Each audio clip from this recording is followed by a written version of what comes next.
Okay. Good morning, everybody. Good afternoon, you there. And yeah, so for today's class, we will talk about still poetry writing because last time I assigned you to write a poem, right? But it seems like what's the problem with the poetry writing? Kadang-kadang, bukan kadang, sering untuk penulis puisi atau lirik lagu, mereka para penulisnya kalau yang baru belajar gitu atau yang bahkan yang profesional aja masih melakukan kesalahan, yaitu kesalahan pada grammar.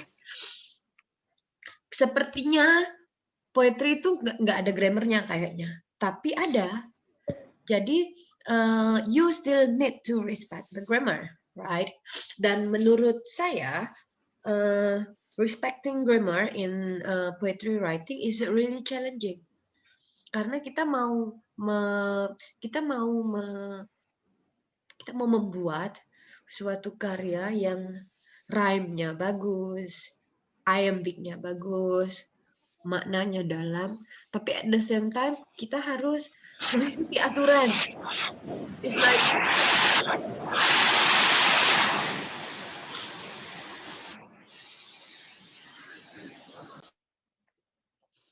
It's like it's hard, right? In one side, we want poetry has the freedom, right? But on another side, this freedom still have the rule, you know. So untuk pertemuan kali ini, saya akan membagikan tips yang sebenarnya agak-agak ngeri-ngeri apa ya, agak-agak ngeri-ngeri seram gitu kalau diimplementasikan salah karena bisa beresiko plagiarisme. Tapi saya ingat sekali kata profesor saya waktu saya belajar menulis gitu ya. Dia bilang, kalau kamu nggak tahu bagaimana menulis, maka tirulah bagaimana orang menulis. Just like when you live, when you were born, you don't know how to walk. How do you walk? You imitate how people walk. Using leg, right? Not using hand. So how do you know that walking is using leg? Because you see people around, they walk with leg. Begitu juga dengan ngomong. Kenapa anak-anak yang lahir di Indonesia kemudian ngomongnya bahasa Indonesia, nggak bahasa Inggris? Walaupun mamanya misalnya orang Gambia misalnya kayak gitu, atau bapaknya orang apa, kemudian bapak mamanya hidup di Indonesia dan berbahasa Indonesia, dan maka dia akan berbahasa Indonesia. Atau kenapa kamu berbicara dengan mother tongue-mu kayak gitu ya, misalnya ibumu orang Darit, kecenderungan ya kamu ngomong bahasa Darit, and it's called mother tongue. Because why? Because you are trained, you are imitating your mother, right? So what I want to say here is we can try to imitate how a famous writer write the poetry. And then what we can imitate is the structure maybe, but we switch the content. Okay, so instead of just telling you this, I will demonstrate what we can do. Okay, and what effort you can do. Saya juga ingat kata profesor saya, kalau kamu mentok di satu hal, jangan paksa dirimu sendiri untuk bergelut di kementokan itu. Maka keluarlah dari sana dan lihat di sekitarmu apa yang bisa menjadi solusi dari mentoknya pemikiranmu. Okay, so let me show you this. Share screen. Dan saya akan share mana tuh, ini dulu ya. So Ini udah saya bukakan. Jadi step 1, what you can do is you find the poetry that might help you structurally to write a poem. Oke. Nah, jadi kalau kamu mau mencarinya, jangan cari poetry yang modern yang sekarang, karena kamu kan akan menulis puisi modern. Nah, jadi kamu carilah puisi-puisi yang ada klasik gitu. Jadi you will have the modern taste with a classic form. Oke. Nah, yang saya ambil ini adalah contohnya adalah White Rose. Nah, kan kalian kan juga udah belajar di Introduction to Literature kan? Kalau zamannya Romanticism itu adalah masa kejayaannya poetry. Artinya apa? Tahap pertama yang kalian bisa lakukan adalah you go to Romanticism era dan kamu cari puisi-puisi di dalamnya yang strukturnya bisa kamu gunakan. So, in this case, I choose White Rose. Oke. Puisinya sederhana. Kita baca dulu. Bisa lihat kan? Halo. Bisa, Mem. Oke, coba Yasinta bacakan untuk saya puisinya. A White Rose. Hanya ini aja. The red rose, whisper of passion, and the white rose, breath of love. Oh, the red rose is an falcon, and the white rose is a dove. But I send you a cream white rose, but with a flush on its petal tips. For the love that is pure and sweetest has a kiss of dessert on the lips. Okay, so White Rose. The red rose whispers of passion, and the white rose breathes of love. Oh, red rose is a falcon, and the white rose is a dove. But I send you a cream white rosebud with a flush on its petal tips. For the love that is purest and sweetest has a kiss of desire on its lips. Kalau setelah baca, puisinya sederhana ya, mudah kan? Apa sih sebenarnya maksud puisi ini? Ada yang bisa menceritakan maksud puisi ini apa? Itu tentang bunga mawar ya. Ingat romanticism itu nuansanya alam, bunga-bunga, kayak gitu-gitulah ya. Nah, ada berapa jenis bunga di sini? Satu jenis. Ada satu bunga mawar, iya kan? Ada berapa warna di sana?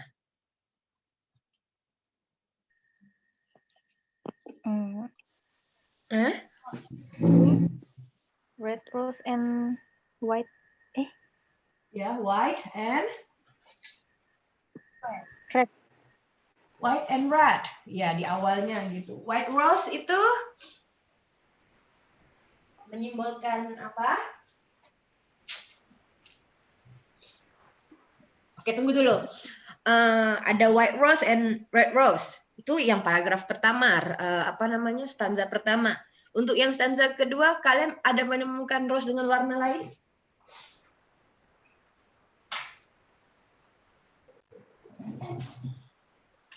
Warna apa rose yang di bagian kedua itu? Cream white, Ma'am. Cream white, ya kan? Putih nggak dia? Nggak begitu putih, Yeah. agak cream-cream gitu kan? Ya. Cream white rosebud, kelopak rose yang warnanya cream white.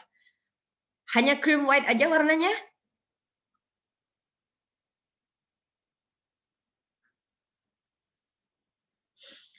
Itu kan paragraf, itu kan lainnya kan nggak selesai tuh. Itu kan 2 line itu kan, 2 baris, satu line itu sebenarnya ditandai dengan titik koma. Itulah berakhirnya line, titik koma itu kan. Nah, jadi warna apa yang pada bait kedua itu? Cream white rose with what?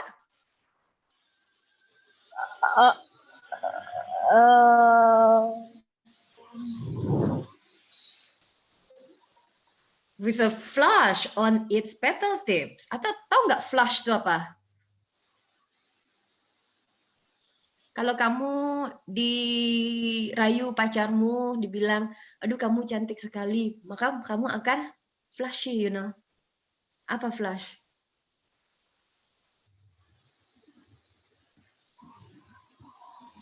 Oh, kayak tersipu gitu ya, Mem? Kalau kamu tersipu-sipu, mukamu warna apa? Merah. Ya, agak memerah gitu. Jadi di paragraf di bait kedua itu dibilang, tetapi aku mengirimkanmu setangkai mawar yang berwarna putih ke krim-kriman, kayak gitu ya. Dengan flush on its petal tips. Dengan flush. Flush tadi warna apa? Kayak merah-merah gitu, Mem. Ya, kemerah-merahan on its petal tips. Pada warna kemerah-merahan pada kelopak ujung tips itu kan top ya. Tips berarti ujung kelopaknya. Berarti lihat kursor saya nampak nggak? Kelihatan, Mem. Ya, ininya warna cream white. Terus di sininya nih ada flush on its petal tips, agak kemerah-merahan di ujungnya kayak gitu. Karena kalau red rose kan passion ya, falcon, tahu nggak falcon?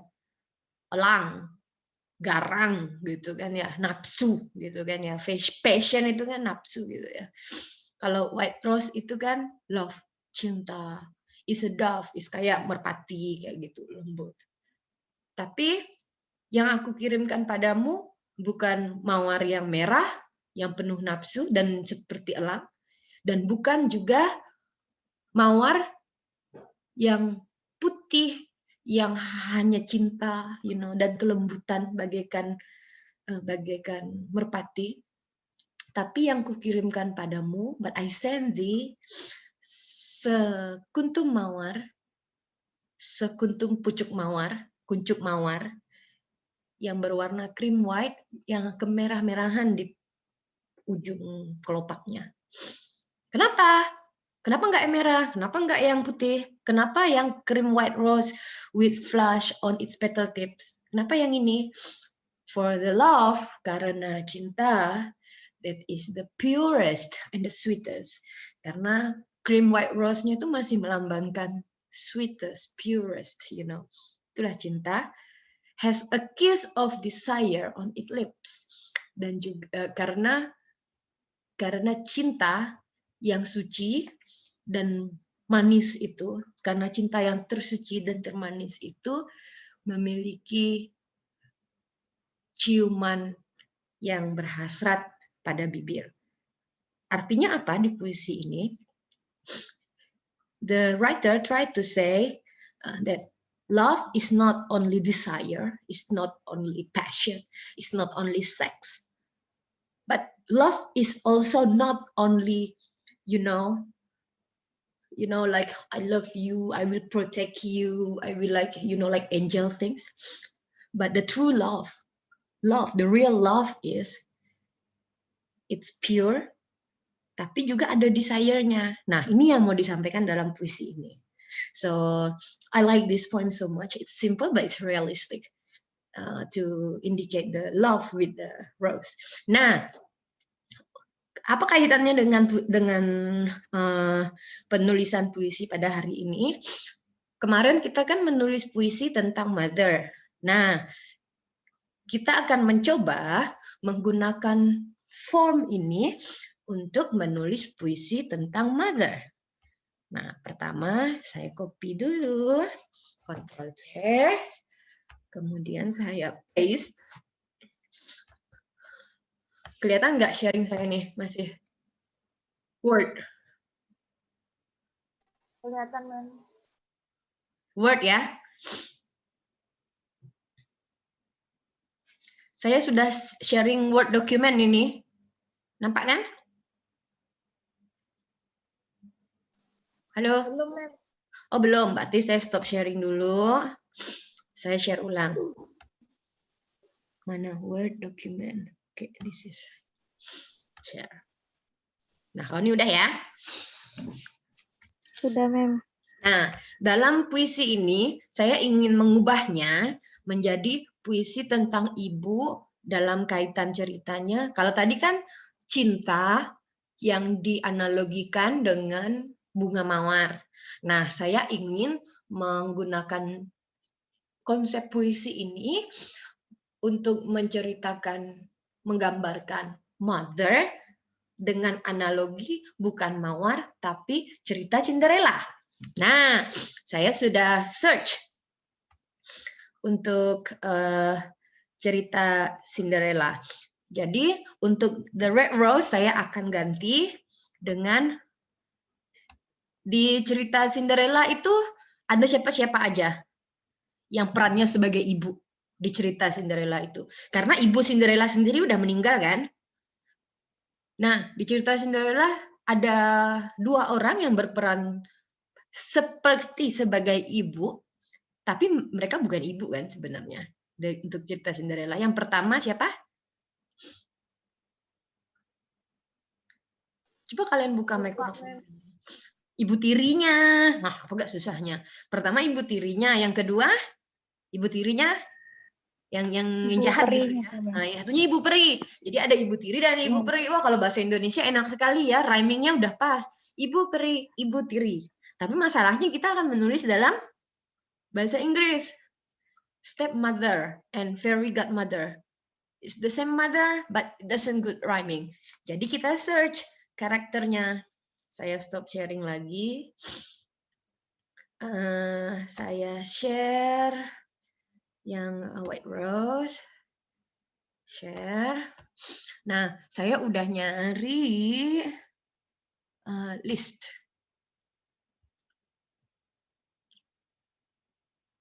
Nah, fairy godmother di sini tetap fairy godmother ya namanya ya. Nggak apa-apa. Kalau ibu tirinya ada nama lain nggak? Ibu tirinya namanya Lady Tremaine, ya kan? Lady Tremaine, the weak stepmother of Cinderella. So I will use Lady Tremaine dan fairy godmother, gitu ya. So I stop sharing again.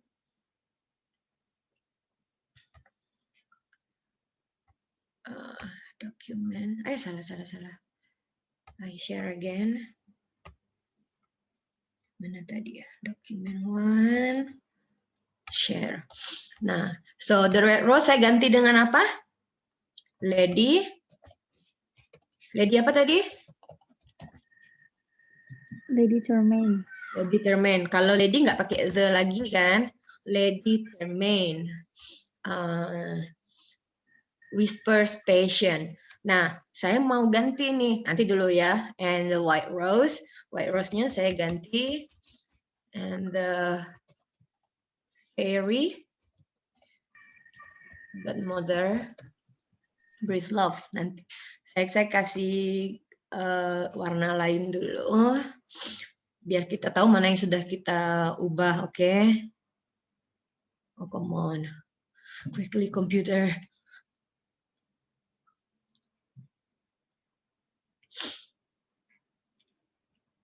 Okay, here we go. Here, Lady Tremaine and the fairy godmother. Oke.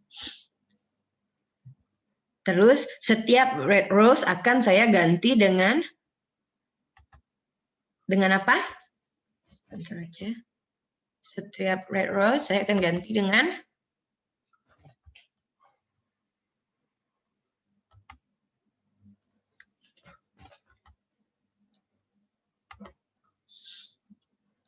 coba kalian tuh kameranya dihidupkan, suaranya dihidupkan, enggak macam orang gila sih ngomong sendirian di sini.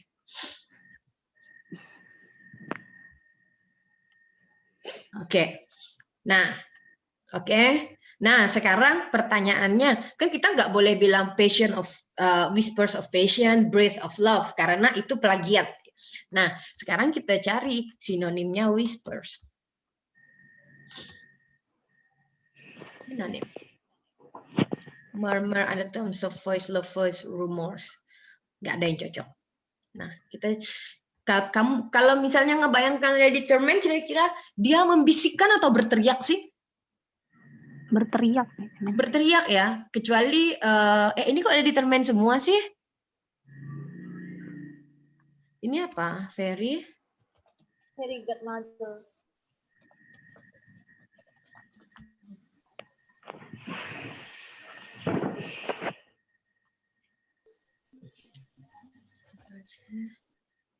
Yang ini tadi ya, very good mother ya.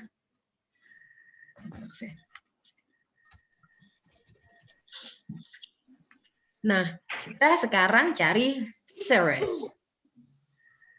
Jadi kalau kalian nggak tahu kata, saya juga sebenarnya nggak terlalu tahu banyak kata. Makanya saya lebih senang bekerja di menulis gitu di rumah ketimbang like this is the time and you have to write like IELTS something like that. It's so challenging karena kamu nggak bisa searching word. You cannot search the best word you want. Saya share screen lagi. Kemudian saya akan lihat sini and share. Oke, saya punya freethesaurus.com. Nah, jadi saya mau cari tadi kata apa? Whisper ya. Whisper. Nah, di sini kamu bisa lihat whisper itu banyak kan? Say softly, say sotofoso, murmur, rumor, whisper, gossip, rustle, murmur. Ini sinonimnya. Tapi kan biasanya ada itu juga. Ini nggak harus cair dari sini. Ini kan biar kalau misalnya mau pakai bentuk itu ya. Hint, boleh pakai kata hint. Hint itu apa artinya? Ngasih kode kan? Hint. Oke, hints. Coba kita cari hints means. Jadi kalau mau belajar bahasa itu harus rajin-rajin nyari hints itu bisa nggak jadi apa kayak gitu ya. Hints mean bisa jadi verb, suggest or indicate something indirectly or covertly. Hints boleh ya pakai hints. Sekarang kita stop sharing lagi. Saya share yang ini lagi. Okay, so instead of using whispers, saya pakainya hints. Jadi, determine hints of passion. Passion itu, passion is too good for determine, right? Desire, hunger, thirst, craving, appetite. Apa yang kamu mau tulis itu?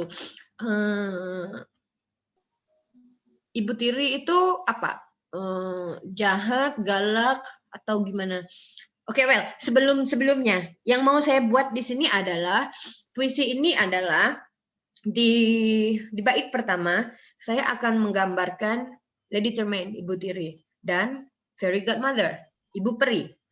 Saya mau jelaskan kalau ibu tiri itu kayak mana, kayak gitu ya. Bagaimana dia sang opposite dengan ibu peri. Tapi di paragraf kedua, di bait kedua, saya mau bilang kalau ibu saya itu bukan ibu peri dan juga bukan ibu tiri. Karena ibu saya dia baik sekali, tapi he is also tough, Kan kalau ibu peri kan nggak pernah marahin Cinderella ya. Tapi kalau ibu tiri kan nggak pernah baik sama Cinderella. Tapi ibumu kayak ibu peri nggak? Nggak. Kadang-kadang ibumu kayak nenek sihir gitu ya. Tapi juga ibumu kadang-kadang, bukan kadang-kadang ya, maksudnya kita tahu konsep kalau ibu kita itu baik kayak ibu peri.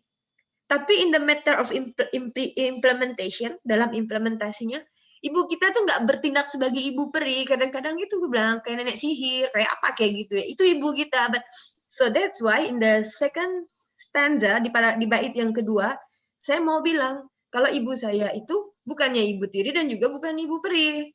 Kayak gitu. Paham ya yang mau saya buat ya? Nah, jadi let's determine his patient. Kalau saya mau ganti dengan apa ya? Di sini. His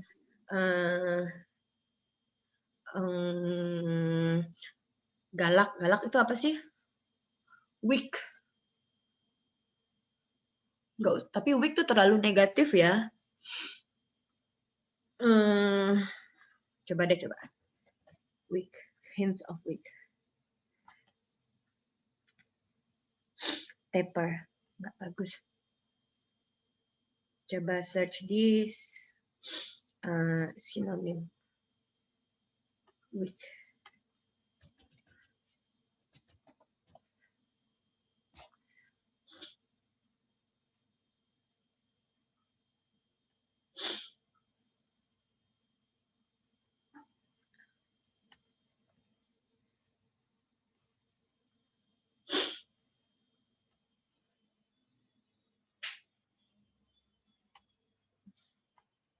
Mana coba WICK. Nggak bisa kalian lihat ya, malah saya bolak-balik share-share itu.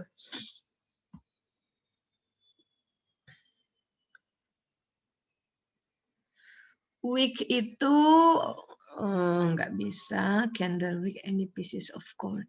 Nggak bisa deh. Aduh, saya mau kencing lagi nih. Evil.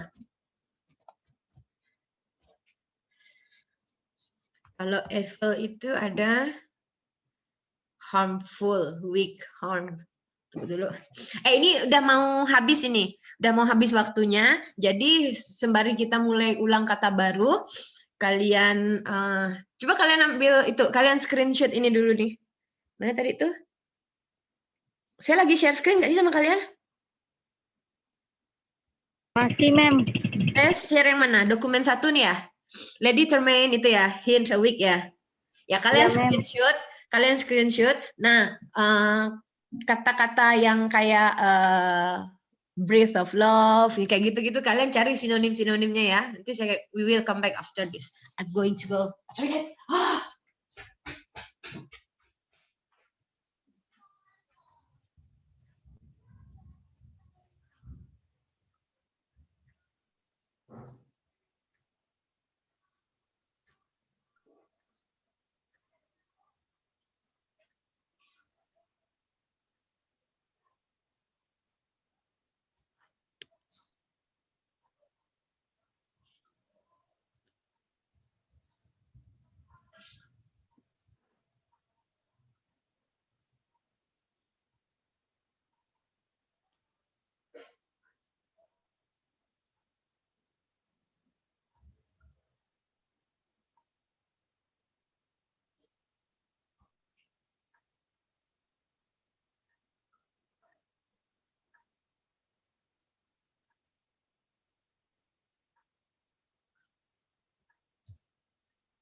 Masih rupanya.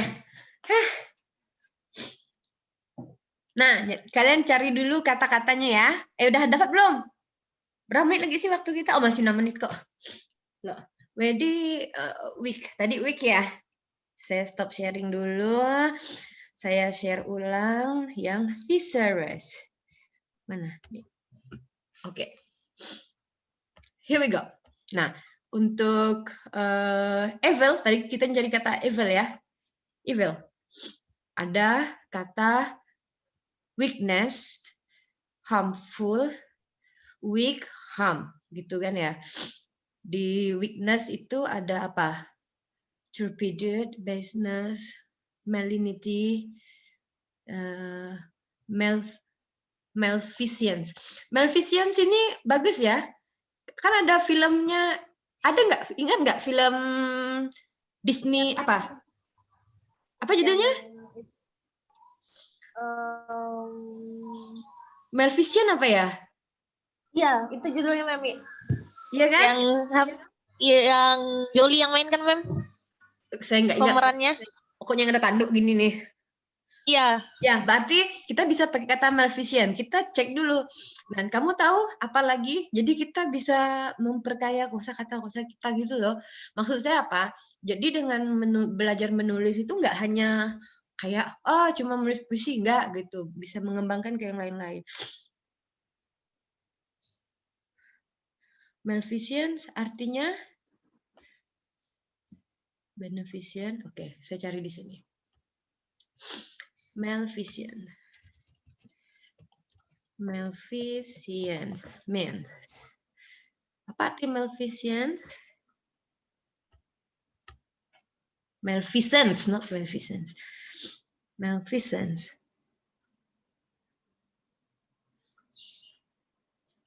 Definition.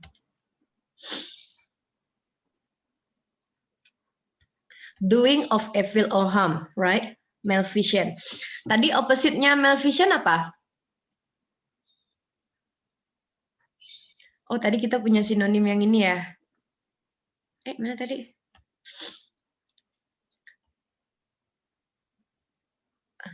Kita back dulu ya. Tadi kita udah dapat maleficent kan? Kita back sebentar di free thesaurus-nya. Jadi kita akan menggunakan kata maleficent, evil. Evil, terus ada kata maleficent. Maleficent, kita cari antonimnya. Apa antonimnya maleficent? Beneficence, ya kan? Maleficence, beneficence. Sounds rhyming? Oke. Ya, kita stop. Kita share lagi. Mana tadi dokumen kita? Ini. Oke. Nah, dapat? So, hints of apa? Maleficent. Oke. Tadi of love-nya diganti beneficent. Okay. Nah, hints tadi udah diganti ya. Tadi sebelumnya kan whisper kan? Nah, kalau udah diganti kita merahin. Brief-nya belum diganti ya. Oh, let determine. Ini merahinnya.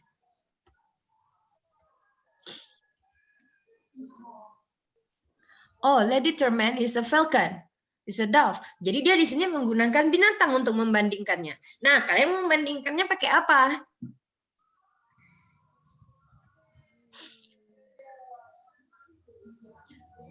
Boleh pakai angel and devil, tapi ingat rhyming-nya. Tadi di atas tuh apa? Coba saya copy yang ini biar kita masih bisa lihat rhyming-nya ya. Aduh, 1 menit lagi. Nanti kita comeback ya setelah ini ya. Oke, ma'am. Mana tadi itu? White Rose. Oh, here we go. The Crown. All poetry.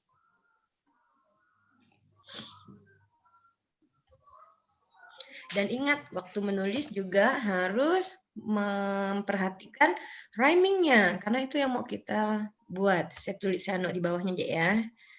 Perbandingan. Nah, kalau yang ini kan, rhyming-nya kan passion, shen, falcon, love, dove. Ya kan? Nah, tapi di sini kan kita udah pakai rhyming-nya ini maleficence, beneficence. Nah, kalau kamu mau menggunakan, kalau ini kan AB, AB.